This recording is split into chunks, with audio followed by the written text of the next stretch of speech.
तीन तिगाड़ा काम बिगाड़ा। तीन बहुओं के रवैये से सासू माँ बहुत परेशान थी। दरअसल बात ये थी कि तीनों बहुओं में किसी बात को लेकर अनबन हो गई थी। तब से ही तीनों एक दूसरे से मुंह फुलाए रहती थी। ना कोई सीधे मुंह किसी से बात करती, ना किसी का कहना मानती। पड़ोसी भी इस बात को जानते थे और जाने कैसे कैसे बातें भी करते। इसीलिए सासू माँ ने तीनों बहुओं को तुरंत अपने कमरे में बुलाया। मैं कई दिनों से देख रही हूँ, तुम तीनों अलग अलग सारे काम कर रही हो। ये सब नहीं चलेगा, तीनों को मिलकर ही काम करना पड़ेगा। सास की बात सुनकर एकदम से बड़ी बहू बोल उठती है। नहीं मम्मी जी, मैं इन दोनों के साथ कुछ नहीं कर सकती। मैं इस घर की बड़ी बहू हूँ, फिर भी ये मेरा कहना बिल्कुल भी नहीं मानती। अरे जेठानी जी, जानबूझकर मुझे डबल काम करवाती है आप, और छोटी मुझसे टेढ़े मुंह ही बात करती है। इन दोनों के बीच हमेशा सैंडविच बन जाती है मेरी, और मैं हमेशा आलू की तरह बीच में मसली जाती हूँ। मम्मी जी, इन दोनों को लगता है कि मैं छोटी हूँ तो इनके पैरों तले दब जाऊंगी, लेकिन नहीं, मेरा भी उतना ही अधिकार है जितना इन दोनों का है। बड़ी आई दोनों मेरी चुगली करने के लिए, मुझे क्या कम समझ रखा है।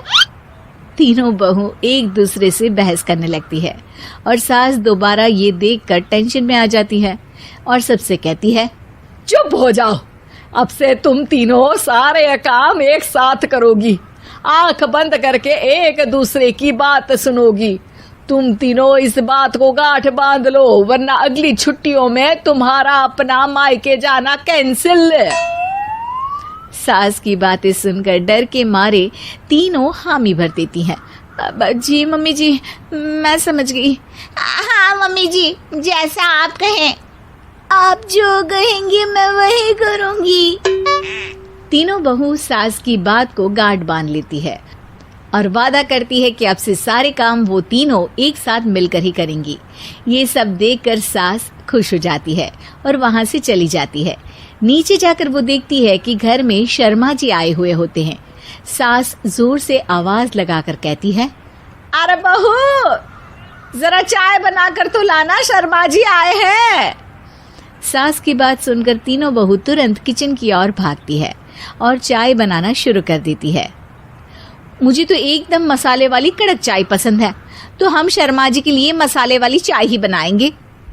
अरे नहीं दीदी, गर्मी के मौसम में मसाला चाय कौन पीता है? मैं तो शर्मा जी के लिए इलायची वाली चाय ही बनाऊंगी। ये कैसी बात कर रही हैं आप दोनों? मेरी मम्मी ने सिखाया है कि मेहमान को ज्यादा दूध और शक्कर वाली चाय देनी चाहिए, वरना वो घर वालों को कंजूस समझते हैं। तो मैं तो शर्मा जी को ऐसी ही चाय दूंगी। तीनों बहुएं अपने अपने तरीके से चाय में शक्कर, मसाला, पत्ती सब डाल देती है। उबलने के बाद तीनों मिलकर चाय बाहर लेकर जाती है और शर्मा जी और सासू माँ को देती हैं। चाय पीने के बाद शर्मा जी सासू माँ को देखकर शर्मा जाते हैं और शर्मिंदा महसूस करते हैं कि आखिर उन्होंने चाय पीने के लिए हामी क्यों भरी। सासू माँ भी चाय पीना शुरू करती है और कहती हैं, अरे बहू, ये कैसी चाय बनाई है? चाय है या मीठे दूध की बासुंदी? हाँ, चाय अच्छी नहीं लगी क्या? कोई बात नहीं, हम पराठा बनाकर लाते हैं। चलो चलो अंदर। हाँ चलो। हाँ, आती हूँ मैं भी। नहीं, मेरा पेट चाय ने ही चौपट कर दिया, वही काफी है। पराठे से पोपट नहीं करवाना, मैं तो चलता हूँ। शर्मा जी चुपचाप पतली गली से निकल जाते हैं। अगले दिन सास बहुओं से कहती है, अरे बहू, जाओ जाके ऊपर के गेस्ट हाउस की सफाई कर दो। कल हमारे यहाँ मेरे दूर के रिश्तेदार आने वाले हैं, तो पूरे कमरे को चमका देना, समझी? तीनों बहू सास की बात को मानकर ऊपर सफाई करने चली जाती हैं और तीनों कमरे की सफाई चालू कर देती है। बड़ी बहू मकड़ी के जाले साफ करती है, तो बीच वाली झाड़ू लगाना और छोटी वाली सर्फ डालकर जमीन धोना शुरू कर देती है।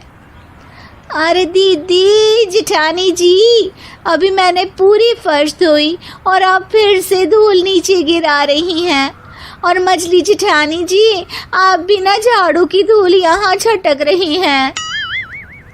अरे तीनों को साफ करना है, एक साथ सफाई करते हैं ना। अरे वही तो, हम साथ साथ हैं, घर साफ साफ है।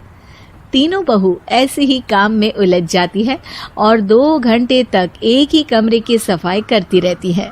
बहुत देर से अपनी बहुओं को ना देखने के कारण सास ऊपर कमरे में उन्हें देखने जाती है, लेकिन कमरे में घुसती ही वो गीली फर्श पर फिसलने के कारण नीचे गिर जाती है।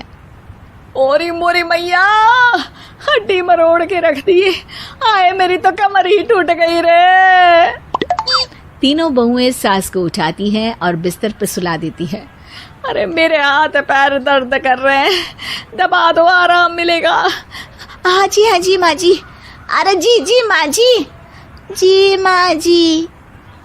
और तीनों बहुएं एक साथ सास के हाथ को दबाना शुरू कर देती है। माँ की तो चीख ही निकल जाती है और नतीजा ये होता है कि सास के बचे हुए शरीर में भी दर्द उठ जाता है। हाय राम, ये क्या कर दिया तुम तीनों ने। अरे मेरी तो किस्मत ही फूटी है कि तुम जैसी बहुएं मुझे मिली। हे भगवान, पूरे शरीर में दर्द बढ़ गया है। अब तो पता नहीं कि चल भी पाऊंगी या नहीं। माफ करो, मुझे गलती हो गई मुझसे कि तुम तीनों को एक साथ काम करने के लिए बोला। सोचा था तीनों मिलके अच्छे से काम करेगी, लेकिन बड़े बुजुर्ग सही कहते थे कि 3 तिगाड़ा काम बिगाड़ा। तुम लोगों ने ये बात ना आज साबित करके दिखा दी। तुम तीनों को तो समझाना यानी मानो भैंस के आगे बीन बजाना है। तुम्हें अकेले अकेले काम करना है ना, तो अब से तुम अकेले ही अपना अपना काम करो। तीनों बहुएं वहां से जाने लगती है। अरे कहाँ जा रही हो? आप ही ने तो कहा कि अपना अपना काम तो मुझे मुल्तानी मिट्टी लगानी है। अरे मुझे भी तो नेल पॉलिश लगानी है, मुझे ना मेहंदी लगानी है। सास अपना सर पीट लेती है और कहती है, अरे मुझे भी लगाना है कुछ। क्या माँ जी? क्या माँ जी? क्या माँ जी? तुम्हारे घर वालों को फोन, तुम्हारी हर